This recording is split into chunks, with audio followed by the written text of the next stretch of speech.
귀하신 하나님의 성도 여러분, 지금은 기도할 때입니다.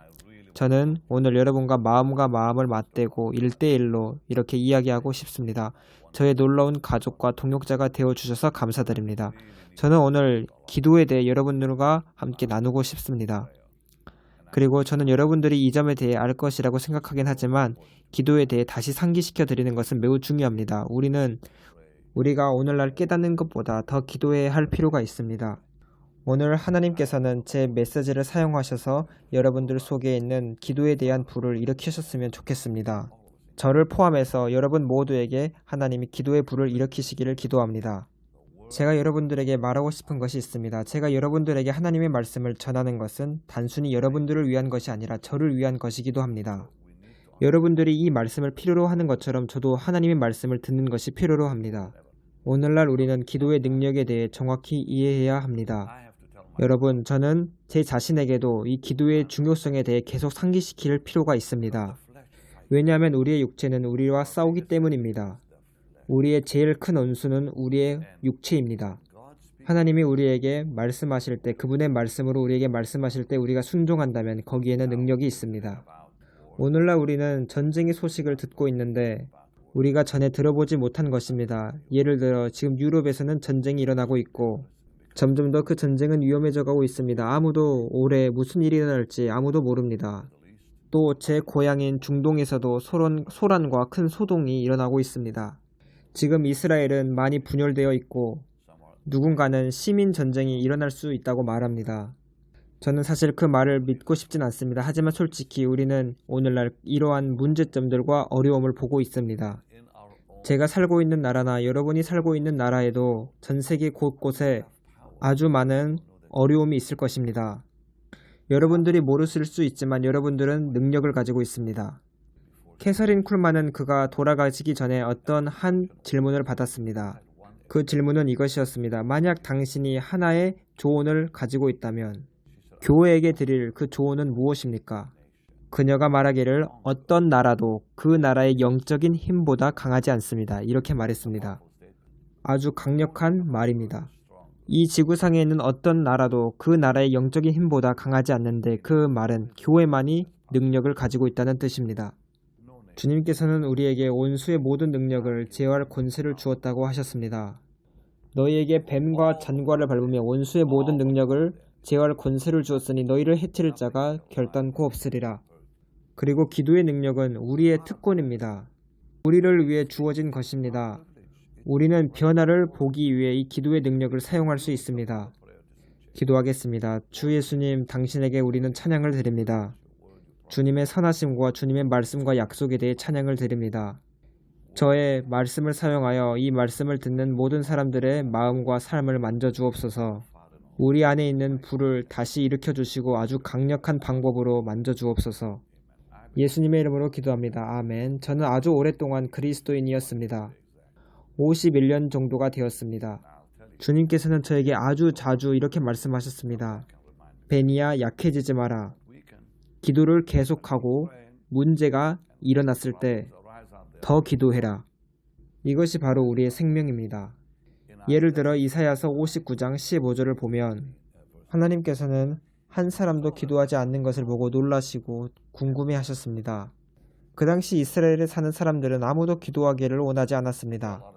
그리고 오늘날 많은 사람들도 그와 같이 기도하기를 원하지 않습니다.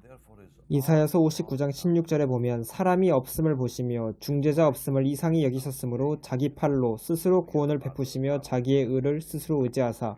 오늘날 우리는 에즈버리 대학교에서 일어나는 부흥을 듣고 있습니다. 그뿐 아니라 우리는 많은 대학교에서 하나님의 움직임이 나타나고 있다는 것을 듣습니다. 이것은 바로 기도의 응답입니다. 제 자녀들이 운영하는 학교에도 이러한 일이 일어나고 있습니다. 왜냐하면 그들은 이것을 매우 심각하게 받아들이고 있기 때문입니다. 우리가 기도할 때 하나님은 들으십니다. 응답하십니다. 이제 다시 성경을 볼 것인데 이사야서 64장 7절을 읽도록 하겠습니다. 여러분들이 이 성경 구절을 다 받아 적으셨으면 좋겠습니다. 주님의 이름을 부르는 자가 없으며 스스로 분발하여 주를 붙잡는 자가 없사오니 우리 모두는 오늘날 이렇게 스스로 분발하여 주님을 부르고 붙잡는 자가 되어야 합니다. 이는 주께서 우리에게 얼굴을 숨기시며 우리의 죄악으로 말미암아 우리가 소멸되게 하셨음이니이다. 왜 하나님께서 우리로부터 얼굴을 가리십니까? 왜 하나님께서는 심판을 우리에게 허락하십니까?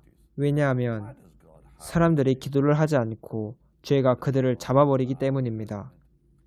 기도가 없는 곳에는 죄가 있을 것이고 기도가 없는 곳에는 심판이 있을 것입니다. 그래서 기도는 최고로 영적인 것이며 하늘에 속한 기능입니다. 하늘에 속한 작용입니다. 제가 전에 말했던 것처럼 저는 여러분들에게 세상에 있는 악함과 모든 위험함에 대해 다시 상기시켜 드리고 싶습니다. 만약 우리가 기도하지 않는다면 세상에 나타나는 모든 어려움은 우리 집에도 찾아올 것입니다. 신자인 우리에게도 찾아올 것입니다. 하지만 우리가 기도할 때 이러한 위험들은 우리를 만지지도 못할 것입니다.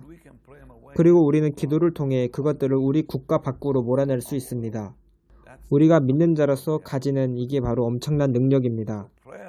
그래서 기도야말로 성령님으로 충만한 사람의 아주 영적인 것이며 아주 하늘에 속한 기능입니다.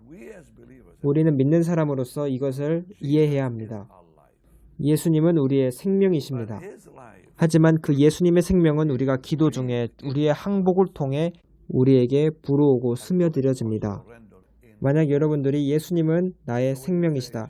여러분들 잘 말하고 있는 것입니다. 하지만 그 예수님의 생명은 당신이 기도할 때 당신 속으로 들어오게 됩니다. 예수님은 여러분의 생명이 되십니다. 하지만 그 예수님의 생명은 여러분들이 오직 기도할 때 그 생명이 불어오게 됩니다. 그래서 기도는 솔직히 말하면 예수님의 생명을 들이마시는 것과 같습니다. 그리고 기도할 때 우리는 우리 육체의 생명을 내뿜는 것입니다. 밖으로 내보내는 것입니다. 다시 말씀드리겠습니다. 기도는 우리 삶 속에 하나님의 생명을 들이마시는 것입니다. 예수님의 사랑을 우리가 들이마시는 것입니다. 그리고 육체에 속한 우리의 생명을 내뿜는 것이 기도입니다. 그리고 우리가 기도하는 매 순간마다 우리의 육체는 죽고 예수님은 살아나십니다. 우리가 기도할 때마다 이러한 일이 일어나게 됩니다. 예를 들어 말하자면 누가복음 11장 13절에 하나님의 말씀은 너희가 악할지라도 좋은 것을 자식에게 줄 줄 알거든 하물며 너희 하늘 아버지께서 구하는 자에게 성령을 주시지 않겠느냐. 여기서 예수님이 말씀하신 의미는 우리가 가질 수 있는 최고로 위대한 것은 바로 성령님이라는 것입니다. 성령님 외에는 더 중요한 것은 이 세상에 아무것도 없습니다. 만약 하나님께서 우리에게 성령님을 주신다면 성령님보다 더 못한 이 세상에 속한 모든 것들은 우리 것이 되는 것입니다. 여러분들이 성령님을 받는 것이 여러분들의 음식을 가지는 것보다 더 위대한 일입니다. 여러분의 집이나 여러분이 삶 속에 필요한 어떤 것보다 더 중요합니다. 제가 제일 좋아하는 성경 구절 중 하나인 로마서 8장 32절에 자기 아들을 아끼지 아니하시고 우리 모든 사람을 위하여 내어주시니가 어찌 그 아들과 함께 모든 것을 우리에게 은사로 주지 아니하시겠느뇨. 모든 사람을 위하여 하나님이 예수님을 내어주시는데 그 예수님과 함께 모든 것을 우리에게 안 주시겠습니까? 우리는 예수님을 가지고 있기 때문에 모든 것을 가지고 있는 자입니다. 우리가 성령님을 모시고 있기 때문에 모든 것은 우리 것입니다. 너희가 악할지라도 좋은 것을 자식에게 줄 줄 알거든 하물며 너희 하늘 아버지께서 구하는 자에게 성령을 주시지 않겠느냐. 그래서 하나님이 우리에게 주실 때는 그 주는 것은 항상 우리의 구하는 것과 연결되어 있습니다. 우리가 하나님께 구하지 않는다면 하나님은 우리에게 주실 수 없습니다. 그래서 성령님께서 예를 들어 펜테코스트 오순절 날에 부어주셨을 때 그 역사는 바로 기도에 대한 하나님의 응답이었습니다. 사도행전 1장 14절에 보면 더불어 마음을 같이하여 오로지 기도에 힘썼다고 말씀합니다. 예수님께서는 제자들에게 약속하시기를 아버지의 약속하신 것을 너희들에게 보내겠다고 하셨습니다. 너네들은 능력으로 옷이 입혀질 것이라고 하셨고 하지만 그들은 그 일이 이루어질 때까지 기도해야 됐습니다. 여러분들은 이 말을 주의 깊게 들으십시오. 약속이 주어진 것만으로도 충분한 것이 아닙니다. 약속이 주어졌더라도 자기들이 들은 약속이 이루어지기를 위해 기도해야 합니다. 그래서 사도행전 1장 14절에 보면 오로지 기도에 힘썼다고 말씀합니다. 주님께서 내가 너네들에게 성령을 줄 것이다 라고 했는데 왜 기도해야 합니까? 우리는 기도 없이는 하나님이 우리에게 약속하신 것을 어떤 것이라도 받을 수 없습니다. 성령님도 또한 기도 없이 오시지 않습니다. 하나님이 우리에게 주시는 것은 우리의 구하는 것과 연결되어 있습니다. 우리는 구해야 합니다. 저는 오늘 아침 주님께서 항상 기도하라 하신 그 말씀을 계속 생각해 보았습니다. 하나님이 우리에게 해주신 약속은 우리가 기도하지 않는다면, 구하지 않는다면 우리 것이 될 수 없습니다. 구속의 역사를 한번 생각해 보십시오. 예수님이 십자가에서 달리심으로 말미암아 구속은 완전히 이루어졌습니다.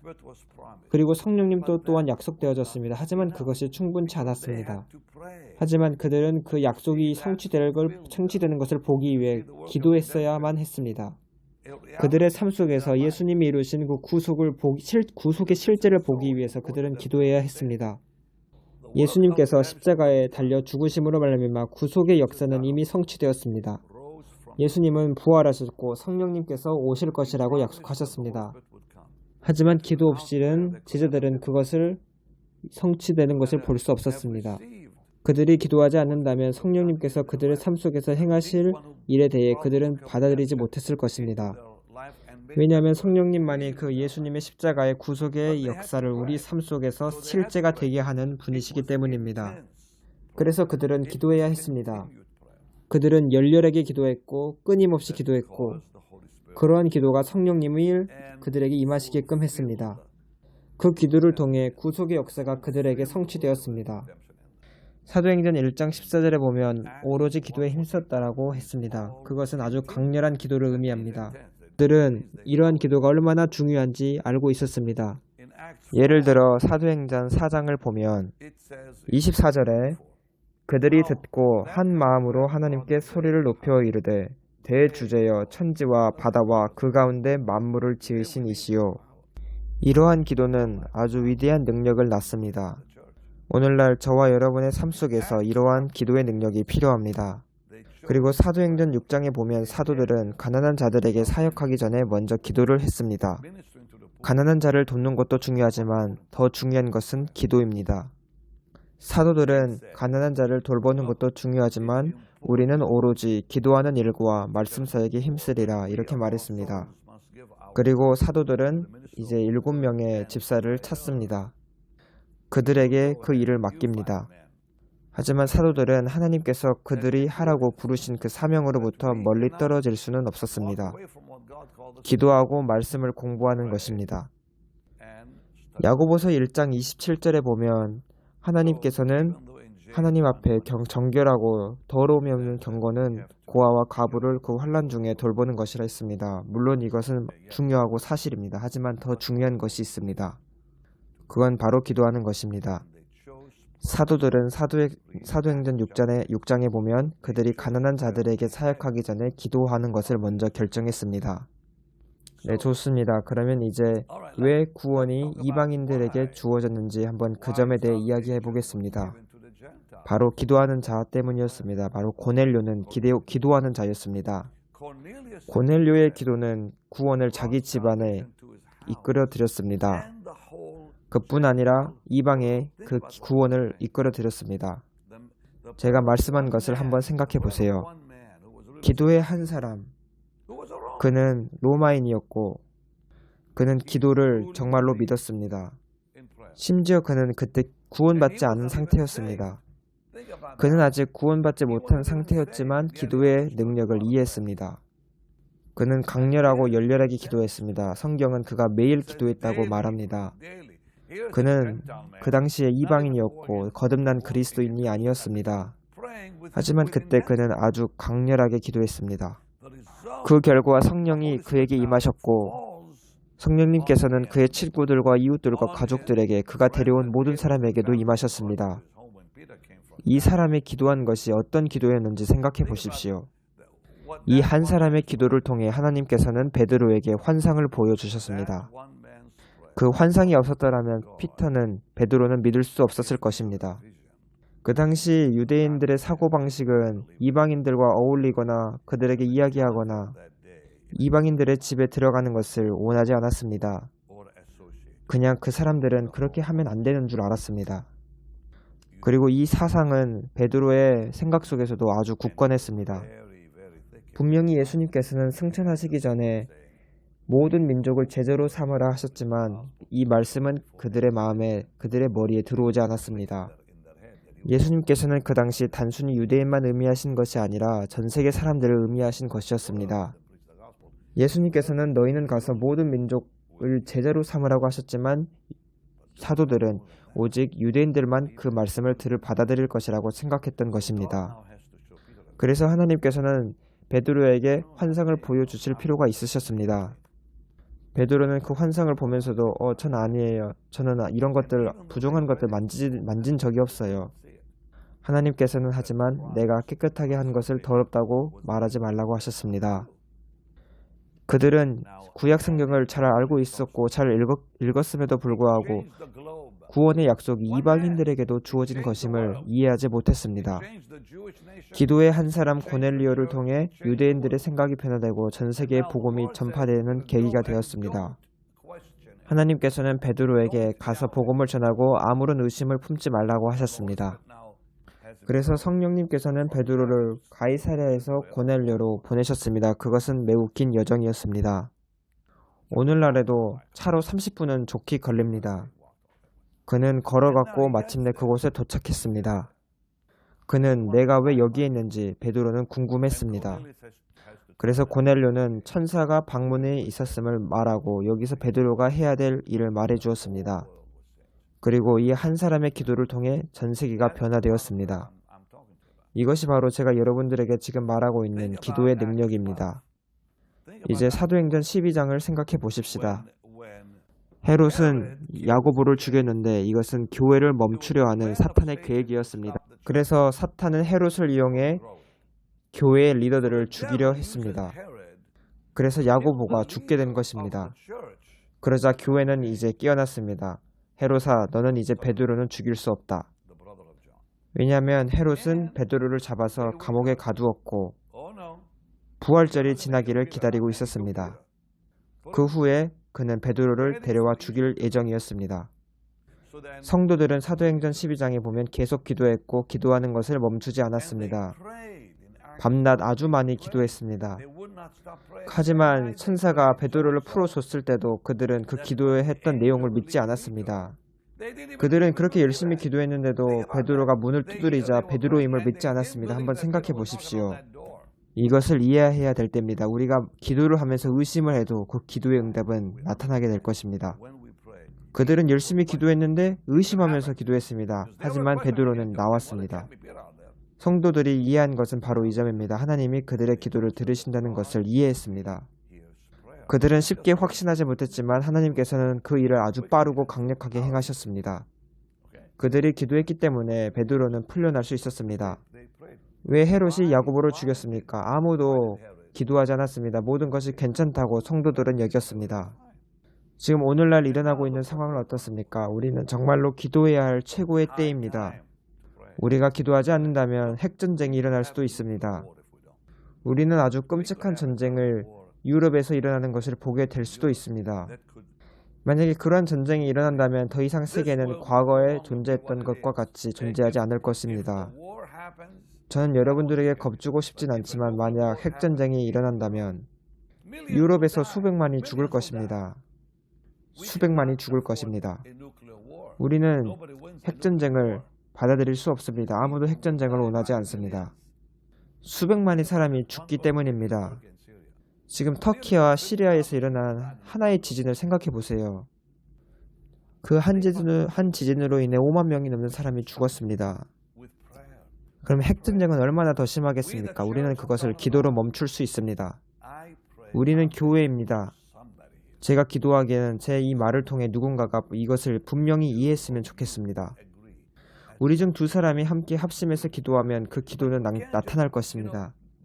우리는 이러한 점을 아주 간단하고 빠르게 기도하고 아멘하고 끝낼 문제가 아니고 심각하게 받아들입니다. 여러분들이 저의 기도에 함께 합심했으면 정말로 좋겠습니다. 그렇게 원합니다. 유럽에 핵전쟁이 일어나지 않도록 기도하십시오. 유럽뿐만 아니라 어디서든지 핵전쟁이 일어나 수백만이 사람이 죽지 않을 수 있도록 기도하십시오. 우리는 평화를 보기 원하고 조화로운 세상을 보기 원합니다. 우리는 복음이 계속 전해지는 것을 보기 원합니다. 우리가 기도할 때 이 일은 멈출 것입니다. 마치 헤롯이 더 이상 아무도 죽일 수 없었던 것처럼 말입니다. 성도들이 기도할 때 헤롯은 그 이상의 다른 리더들을, 지도자들을 죽이지 못했습니다. 그들이 기도할 때 베드로는 풀려났습니다. 여기서 중요한 것은 바로 그들이 끊임없이 기도했다는 것이 중요한 점입니다. 좋습니다. 그러면 이제 사도행전 12장으로 가십시다. 여러분들은 이미 이 말씀을 알고 있을지도 모르지만 저는 이 부분을 여러분과 읽기 원합니다. 5절입니다. 이에 베드로는 옥에 갇혔고 교회는 그를 위하여 간절히 하나님께 기도하더라. 간절히 하나님께 기도하더라. 이러한 기도가 오늘날 우리가 필요로 하는 것입니다. 교회는 그를 위하여 간절히 하나님께 기도하더라. 지금 에즈버리 대학교를 비롯한 다른 곳에서 일어나고 있는 부흥을 여러분들은 잘 알 것입니다. 이것은 예를 들어 말하면 수년 전에 기도했던 그 사람의 기도의 응답일 수도 있습니다. 수년 전에 누가 이를 위해서 기도했을 것입니다. 하나님께서는 이러한 기도 없이는 움직이시지 않으십니다. 누군가는 이 일이 발생하도록 기도했어야만 합니다. 오늘날 젊은이들 가운데 일어나고 있는 이러한 부흥들은 우리에게 많은 격려를 줍니다. 누군가가 하나님께 부르짖고 있다는 것입니다. 그리고 사도행전 12장 5절에 나오는 이러한 기도는 마침내 헤롯에게 죽음을 가져다 줬습니다. 기도가 있는 곳에는 항상 그만큼 성령님이 역사하십니다. 그리고 성령님이 역사하시는 만큼 그곳에는 또 항상 기도가 있습니다. 그래서 우리의 삶은 이제 하나님의 능력에 의존하게 됩니다. 오직 기도만이 이러한 능력을 우리에게 나타나게 해줍니다. 기도 외에 다른 방법이 없고 기도 외에 다른 능력이 없습니다. 기도 없이는 이런 하나님의 능력을 우리는 맛볼 수 없습니다. 기도 없이는 이러한 일이 발생하는 것을 볼 다른 방법은 없습니다. 기도가 유일한 방법입니다. 기도를 통해 하나님의 능력이 풀어지는 것을 우리는 보게 될 것입니다. 우리는 아주 강렬하면서도 열렬하고 또 끊이지 않는 기도에 대해 나누고 있습니다. 성도들은 그 당시 쉬지 않고 간절히 하나님께 기도했습니다. 누가복음 11장 5절에서 8절에서 이 끈질긴 기도에 대해 주님은 말씀하십니다. 한 친구는 밤에 친구를 찾아와 계속 문을 두드리고 한 여성은 악한 재판관을 계속 찾아갑니다. 이 가부는 재판관이 대답을 줄 때까지 계속 재판관을 찾아가 괴롭혔습니다. 그녀는 자기가 원하는 것을 받을 때까지 계속 끈질기게 찾아갔습니다. 하물며 하나님께서 그 밤낮 부르짖는 택하신 자들의 원한을 풀어주지 아니하시겠느냐고 주님은 말씀하십니다. 또 한 친구는 그들이 모두 자고 있을 때 자기 친구를 한밤중에 찾아가 계속 노크했습니다. 그는 일어나 내가 왔어. 나 빵이 필요해. 그래서 그 친구는 일어나 그에게 원하는 것을 주었습니다. 그가 친구였기 때문에 그에게 빵을 준 게 아니라 그 친구의 끈질김 때문에 결국 허락하고 만 것입니다. 하나님께서 원하시는 것은 끈질김입니다. 이제 우리 이사야서 62장으로 가시겠습니다. 저는 이 말씀에 대해 내일 다시 나누겠습니다. 내일 계속하겠습니다. 우리 모두는 이것을 매우 이해해야 합니다. 매우 중요합니다. 여러분들이 이미 이것을 알고 있을지도 모르지만 우리는 이것을 계속 생각해내는 것이 필요합니다.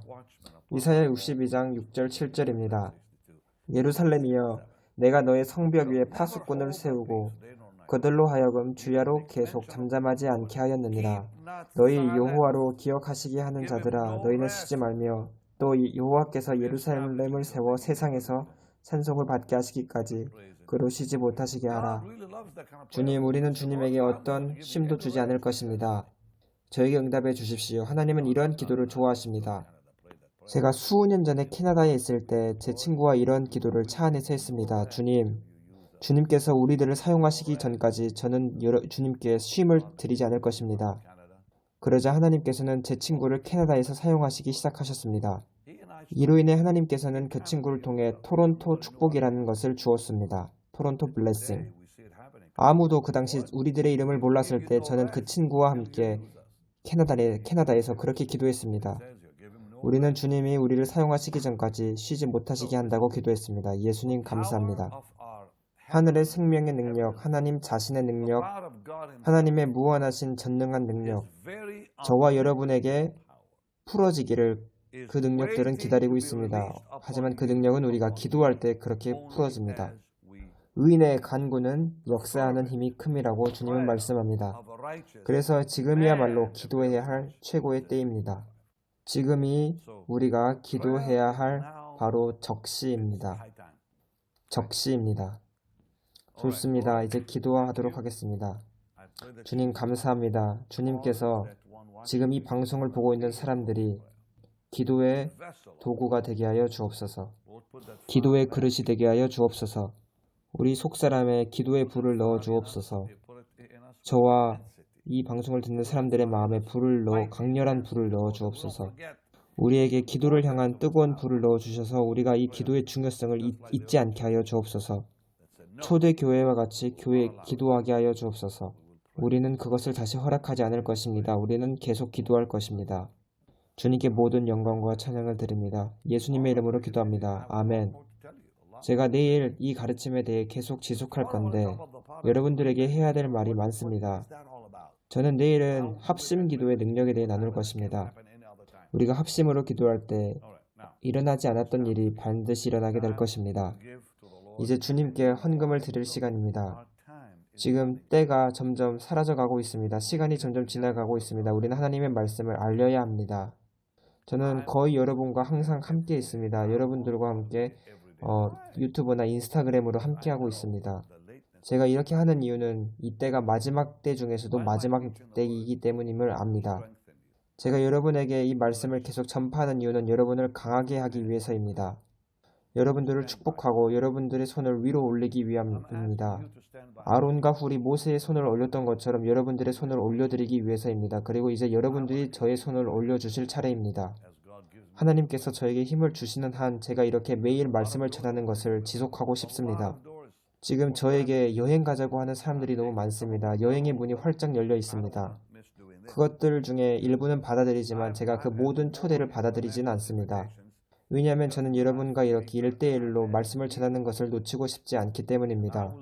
국제적으로 저를 초대하는 사람들이 많지만 저는 여러분들에게 이곳에나 또는 다른 곳에 가서 이렇게 만나서 말씀을 전하고 싶습니다. 저는 여러분들의 도움과 지원이 필요합니다. 저는 이렇게 말씀 전하는 것에 제 자신을 전념시키고 싶습니다. 여러분들도 저의 동역자가 되는 것에 헌신해 주시기를 원합니다. 재정적으로 저와 함께 서주시지 않으시겠습니까? 그리고 성경은 말씀하기를 우리가 드리면 하나님이 우리에게 다시 주신다고 합니다. 우리가 하나님을 우리의 씨앗으로 존경을 해드릴 때 하나님께서 우리에게 복 주십니다. 너의 물질로 주님을 공경하라고 말씀하십니다. 그러면 우리의 첫 번째 소산물이 증가할 것이고 우리의 창고는 충만함으로 채워질 것입니다. 그리고 우리의 포도주 틀은 새 포도주로 항상 넘치게 될 것입니다. 오늘 그렇게 하시지 않으시겠습니까? 여러분이 그렇게 할 줄을 저는 압니다. 감사합니다. 여러분들은 저의 놀라운 가족과 동역자가 되어주셔서 감사드립니다. 여러분들이 베니인 홈페이지에 가시면 저에게 씨앗을 심으실 수 있는데 가장 빠른 방법입니다. 또는 미국에 계신 분은 BHM45777로 문자를 보내주시면 됩니다. 여러분들이 매 달마다 하나님의 사역에 헌금과 씨앗을 심으시면 하나님은 여러분들을 그거에 대해 축복하실 것입니다. 주님 그들을 축복하여 주옵소서. 그들의 손으로 하는 일에 복을 주시고 그들의 미래를 강하게 복 주시옵소서. 주님께 모든 찬양을 드립니다. 예수님 이름으로 기도합니다. 아멘. 여러분 내일 뵙겠습니다. 많은 사랑을 드립니다. 안녕.